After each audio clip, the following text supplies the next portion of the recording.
Welcome everyone to the session of marketing research and analysis. Today we will be discussing about a very important topic which is called multidimensional scaling. What is multidimensional scaling and why it is so useful mostly in the field of marketing is because it helps you in several ways for example to identify the image of a product in the position of a product in the minds of the consumer, for example to identify gaps in the market, right. So that a company can maybe fit in a new product or a new brand in the space where there is a gap, right. So there are several uses which we will see later on, but multidimensional scaling is also referred as perceptual mapping, right. So it is something like the perception of individuals being mapped on a in the space, so that we can see what they feel about the various brands that the marketer wants to know about, right. So let us see how this is defined. Multidimensional scaling is defined as a class of procedures for representing perceptions and preferences of respondents spatially by means of a visual display, right. So it represents the perceptions of people and the preferences of people. Now many a times it has been, we have seen that people might prefer say something that they like a particular product or service, but at the end they buy something else. So why is this happening? What is the difference? You like something but you do not purchase maybe that product. So in order to understand this perception and preferences of people, multidimensional scaling comes as a very handy tool, okay. So let me give an example. For example, let us say a company wants to know on terms of a car company, automobile company for example, let us say on basis of fuel and let us say on design, right. You could take any dimension, right. So maximum generally we talk about 3 dimensions because that is the possibility, more than that it becomes highly complex. So on basis of this, suppose you place different brands of cars, let us say you Alto, let us say I am not, this is just hypothetically I am placing, let us say Mercedes, Benz, Mercedes Benz, for example this is let us say some other car, Honda Cities, right, City. So when the company is trying to when it takes the opinion of perception of people and places the products in the map in the 2D space, then there is a possibility to understand whether there is some kind of a gap. Maybe the company finds this is the obviously this is the positive, negative, right. So maybe this is a area where nothing is there. So the company can maybe target this place, or similarly the company can also find out some other space, other points in the space, so that it can understand whether there is any gap, so that a new product could be placed out there. So how do you do it, right, is the question. So let us see, perceived or psychological relationships among stimuli are represented as a geometric relationship among points in a multidimensional space, okay. These geometric representations are often called spatial maps, that is what I was trying to say, these are called spatial maps, okay. The axes of the spatial map are assumed to denote the psychological basis or underlying dimensions respondents use to form perception and preferences for stimuli. Now the question is, in this case I told you design and fuel. Suppose I would ask a large number of respondents and ask them which are the cars that they feel are very similar in nature. I am not asking them on what dimensions, right, but I am asking them, only requesting them one thing, they should not be comparing or finding similarities or dissimilarities on basis of too many different ways, okay. So somewhere I am trying to restrict them on 2 or 3 dimensions only or factors only, but not more than that. So but I am not saying which dimensions are they are free to do that. So when I am doing it, automatically when I get a large number of similarities or dissimilarities, automatically what happens at the end of the day, the respondent from the different similarities, we can understand on what basis, what parameter did these consumers, these respondents make their similarity or dissimilarity choices. So these attributes are basically what called as the dimensions, okay. So, the use of MDS is to identify, as it is said, you can see the number and nature of dimensions consumers use to perceive different brands in the marketplace. So, what are the dimensions? Could be, for example, in the car case, design, price, could be safety, could be technology, right. So, various dimensions that they could be using, right. Similarly, the next is what is the positioning of the current brands. So, let us say the current brand is, let us say Honda City we are talking about. So, what is the current position of the brand? So, if the company can know what is the current position of the brand, then automatically if it is good, then they can be rest happy. But if there is something else, or they find there is some mistake or there is some deficit, in that case those can be improved. Okay. Similarly, MDS is also used to understand the image of various products in the market, to segment the market. Obviously, to when you identify the different target groups, it helps you to segment the market.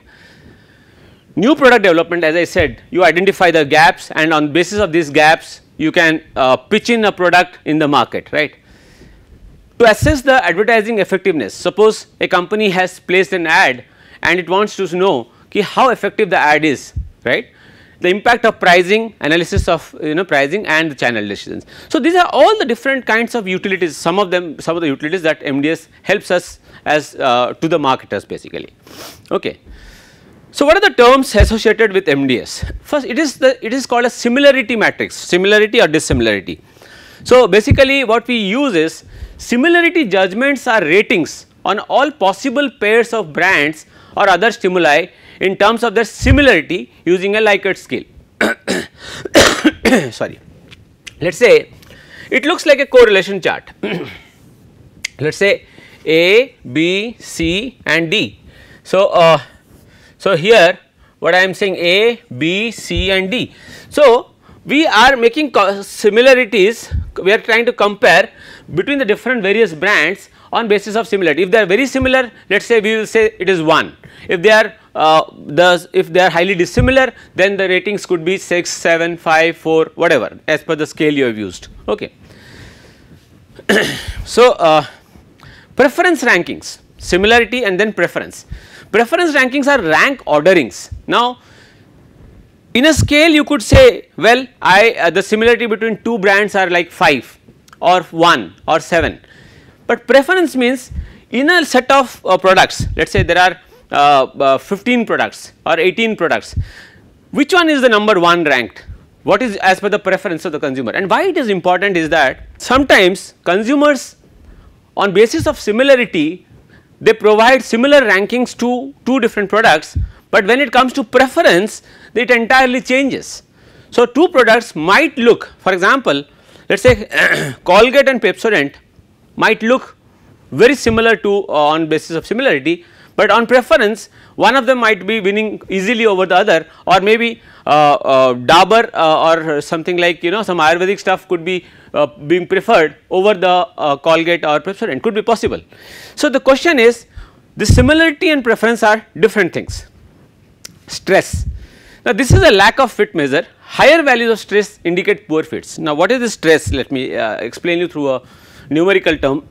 Stress is nothing but it is calculated as stress is equal to distance, right, original distance minus, let us say d original minus d perceived divided by d average or d mean, right. So, it is a ratio of the original value, original distance. Now, what is this distance we are talking about? The distance in the map or the spatial map, right. This distance is nothing but the Euclidean distance, right. So, you know how to calculate the Euclidean distance, the x2 minus x1 plus y2 minus y1 square root over. So, when we are talking about this value, if d0 minus dp or d0 and dp, d original and d perceived are very close, then what happens is that the stress value becomes low, right, and lower the stress value, that means the original and the perceived are similar. Okay. Spatial map. Now, perceived relationships among brands or other stimuli are represented as geometric relationships among points in a multidimensional space called a spatial map, and coordinates indicate the positioning of a brand or a stimulus, right. So, the coordinates tells us why Honda City is here as per its coordinates, right. Mercedes is here because of its coordinates, right. So, how do you conduct the multidimensional scaling, right. To begin with is to formulate the problem. So, what is your problem? Let us say your problem is to identify the different brands of snacks available in the market, right, and check whether there is a scope for introducing a new snack, okay. Obtain the input data. Now, input data is very important, especially in this case. The input data you have to bring in is like asking people the similarities of among the different brands available, okay. Select an MDS procedure. Now, what kind of a process you are going to use, we will see that. Decide the number of dimensions, how many dimensions you want to use, 2, 3, right, should not be more than 3, as I said it becomes complicated. Then label the dimensions and interpret the configuration. You have to find out what dimensions people had used or respondents had used in order to get to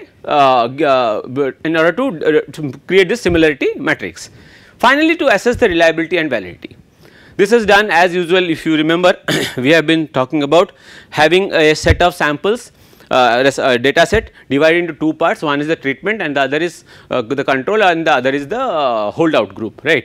So, you have the data, test the data on one set and then check on the holdout sample test and check whether the results are similar or not dissimilar. So, specify the purpose for which the MDS results would be used, okay. Select the brands or the stimuli, to be included in the analysis. As it says, if you can see, the number of brands or stimuli selected normally varies between 8 and 25. So, anything above 25, it is very complex, difficult, because you understand when the person has to give a preference, he is comparing all the 25 brands, then he selects the first one and then he selects among all 24 second one. So, it goes on and it becomes tougher, it is a very tough challenge, okay. So, too many is not very good. The choice of the number and specific brands or stimuli to be included should be based on the statement of the marketing research problem and the judgment of the researcher. So, what is the problem you are trying to study? So, on basis of this problem you will decide what kind of a number we will have. So, the input data now for the MDS scaling. The input data is basically, as you can see, is based on perceptions or preferences. Now, perceptions, as I said, directly you can have a perception score by just asking people what is the similarity between the several brands, let us say Colgate, Hindustan, Pepsodent, let us say for example, the Dabur, Lal Dant Manjan, different brands of toothpaste I am talking about, right, Meswak, right, and then I am asking how they are similar. This is a direct case. In a scale of maybe 7 Likert scale they can say something. Or the other way is derived attribute ratings. Now, attribute ratings by deriving. Now, what am I doing is I am giving several attributes. Now, I will show you there, it is there. The several attributes could be, let us say, how it is cleaning the teeth, how it is, what kind of fragrance it is having, how freshness it gives. So, all these things are the different attributes. On basis of this attribute, the score that people give, I can derive a score, okay. The next is the preferences. So, preferences is the rank orders which we are already discussed. Now, let us look at this perception data. Now, this is a direct approach. As you can see, now Crest versus Colgate, Aquafresh versus Crest, Crest versus AIM. So, very dissimilar is 1, very similar is suppose 7. Now, it could be you can use it up to your wish, but the way you like to, right. So, we are saying highly similar is 7 in this case and highly dissimilar is 1, right. So, sometimes you can also say highly similar is 1 and highly dissimilar is 7, it does not make much of a difference, it does not matter, okay, but your understanding has to be clean. So, the number of pairs to be evaluated is obviously n into n minus 1 by 2. Suppose there are 8 pairs. So, 8 into 7 n into n minus 1 divided by 2 is equal to 4 7s are 28. So, 28 combinations. Now, just imagine if you have 25, as we said 8 to 25. So, 25 into 24 divided by 2 is equal to how much? 25 into 12, so it is 300 combinations. So that is a large number, right. So and 300 being generally called in research as a magical number. Okay. So if you are doing data analysis or data collection also, if you achieve a number of 300, sample size is decent, a study is decent. Similarly, the ratings, you can see the ratings have been marked here, right, and it looks like a correlation chart, fine. Now if you look at equifresh to equifresh, it will be nothing, 0, because it is 1, obviously 1, crest to crest 1. So it is we use a lower triangular matrix or a upper triangular matrix. Now this is a case of a lower triangular matrix, right, correlation matrix. Now perception data is, this is what I was talking about, the different perception attributes, and once this data is if attributes are obtained, a similarity measure is derived from each pair of brands. Now once the respondent on basis of these attributes, once he collects the data, then finally he can use this data as also for the as a input data. Now obtain input data, direct versus derived approach. Now what is the difference? If you have a direct, it is easy, there is no doubt about it. The researcher does not have to identify a set of silent attributes. The direct approach has the following advantages. So these are the advantages, okay. But the disadvantages are that the criteria are influenced by the brands or stimuli being evaluated. So this is the disadvantage. The disadvantage is that the criteria of selection is being influenced by the brands, right. So this is a disadvantage with the direct approach. Furthermore, it may be difficult to label the dimensions of the spatial map, because you can't say on which dimension actually the person has evaluated, right. So that is a clumsy thing. On the basis of the attribute based approach, which was the second one we saw, it is easy to identify respondents with homogeneous perceptions. Obviously, people who have got a similar thought process or a can be easily grouped or identified. The respondents can be clustered based on an attribute rating. Obviously, I said that if their similar scoring is being given, then they can be clustered together. It is easier to label the dimensions because more or less the dimensions remains the same, right. The disadvantage is that the researcher must identify all the silent attributes, which is a difficult task. Now yes, suppose you miss out some of the important attributes, let us say as per teeth cleaning, one of them could be like the amount of quantity, let us say in the toothpaste. Now maybe that is an important attribute for people to select a brand, but now suppose you have missed it, then automatically the explanation power will go down, so it will drastically fall down, okay. The spatial map obtained depends upon the attributes identified, okay. It may be best to use both these approaches in a complementary way. Direct similar judgments may be used for obtaining the spatial map, and attribute ratings may be used as an aid to interpret the dimensions. So what is saying? Let us club both the methods or use both the methods, right. The first method, direct method, can be used for obtaining the spatial map, that means this map, right. So to this map, and the attribute rating can be used to identify the dimensions, okay. Preference data orders the brands, as I said, in terms of respondents' preference for some property. So as I said, the person could be respondent could be giving you a similarity of two different brands, but while waiting for a preference, he is only selecting one of them, and the second one, which is highly similar, he is keeping it at a very low preference for some reason, we do not know, okay. So a common way in such in which such data are obtained is through preference rankings, okay. Alternatively, respondents may be required to make paired comparisons and indicate which brand they prefer. Now for example, as I said, let us say Colgate versus Pepsodent, let us say Colgate versus Crest, let us say Crest versus Dabur Lal Dant Banjan. So you have to make those combinations pairs, right. If you remember when we were talking about scale also, we were making paired comparisons, right, paired comparisons, non-paired comparisons. So we were comparing between two different brands, okay. Another method is to obtain preference rating for the various brands, okay. The configuration derived from the preference data may differ greatly from that obtained from the similarity data. That is I have been repeating, right.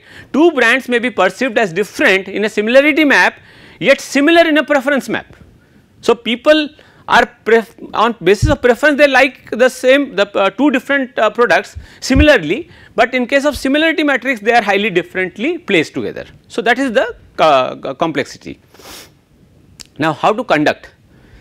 Selection of a specific MDS depends upon whether perception or preference data are being scaled or whether the analysis requires both kinds of data. So, we have seen sometimes perception based, sometimes preference based, similarity versus preference. So, which one you are using? Similarity we are using to find out a spatial map, and preference ratings are being used to find the dimensions. Okay. The nature of the input data is a very important thing.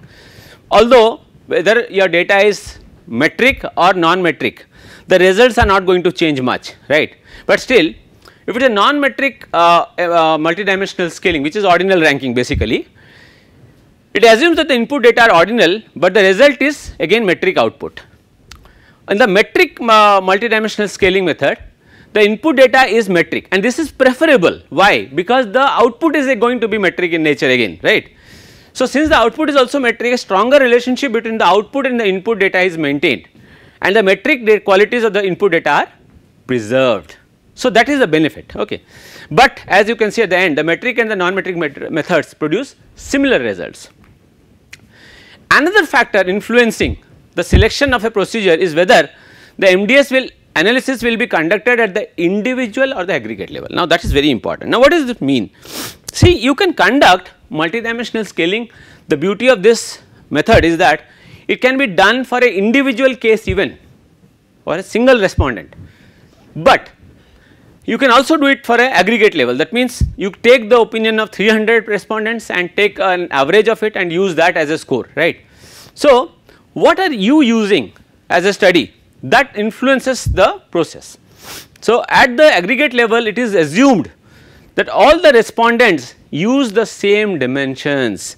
Now, individual level versus aggregate level, in the individual level you know whether the individual has what kind of dimensions he has used to make the comparisons, but when you are using let us say the aggregate score of 300 or 200 100 people, then there is a problem.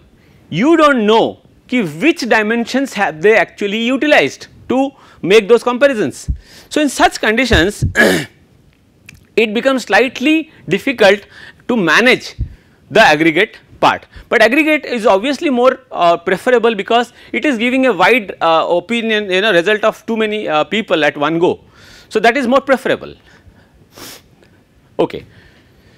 When you conduct the multidimensional scaling, you have to decide on the number of dimensions, right, as I said, but the number of dimensions should be limited to 2 or 3, right, not much. A priori knowledge, that means theory or past research may suggest you a particular number of dimensions. So, if you say on what basis are the cars being compared, so you have some knowledge, correct. Cars are being compared on basis of the brand, from where they come, for the price, the efficiency, right. So, let us take 2 or 3 important ones, right. Generally interpretability of the spatial map. Now, to interpret the spatial map, that is the perceptual map, right. Generally it is difficult to interpret maps derived in more than 3 dimensions, that is what I was talking about. If you have more than 3 dimensions x, y and z, then it is difficult to interpret. Okay.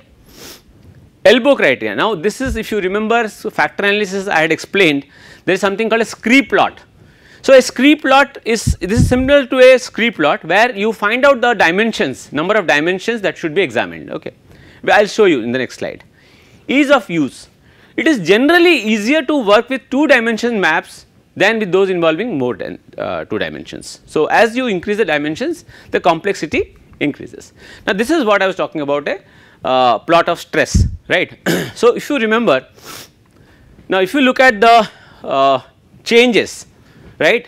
So, if you look at the change here, now for example, the change, the sharpness in the change will decide how many dimensions should be there, right. So, in this case there could be 2 or maximum 3 dimensions, right. Now, stress value, the higher the stress value, the poor the fit, that I have explained also through this formula. Okay. Now finally coming to the labeling the dimensions and interpreting the configuration.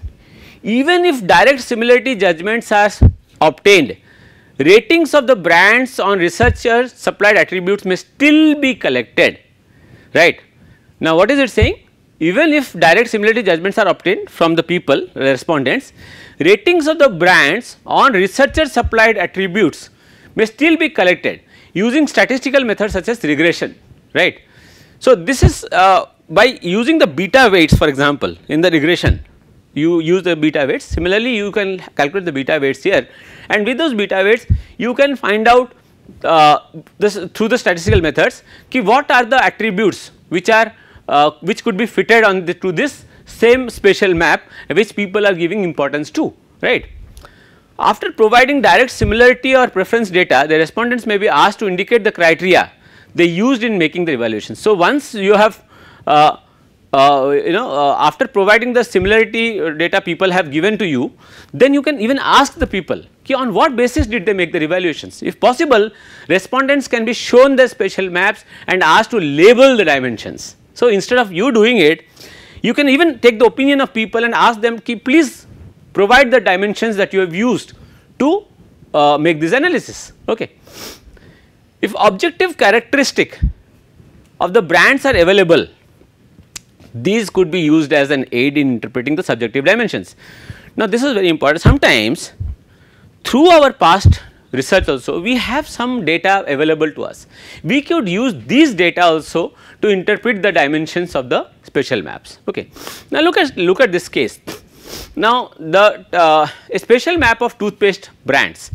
Now the different, this is a spatial map, right, and if you look at the spatial map, if you look at this, right, the different these are the scores, right, and if you look at Colgate, Aquafresh, Crest, Aim, so it looks like this brand, for example Ultra Bright, Pepsodent is very different from Colgate, correct.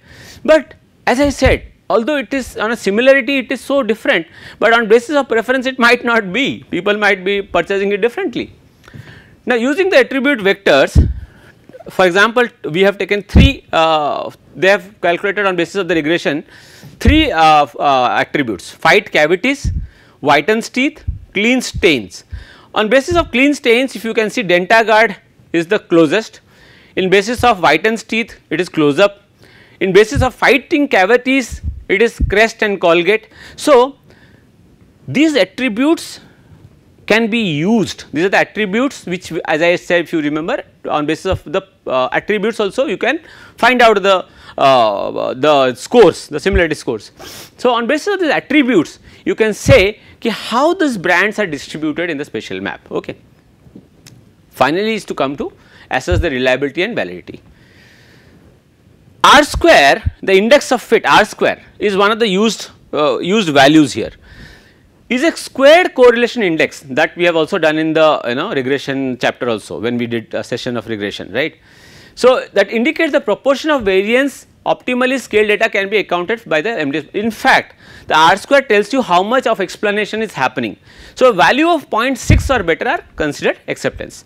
Stress values is very important because the stress values, higher the stress values, poor the fit. As you can see, stress values measures badness of fit or rather goodness of fit. You can tell stress measures the badness of fit because R square measures the goodness of fit. So higher the stress, poor the fit. So stress values of less than 10% are considered acceptable. Okay.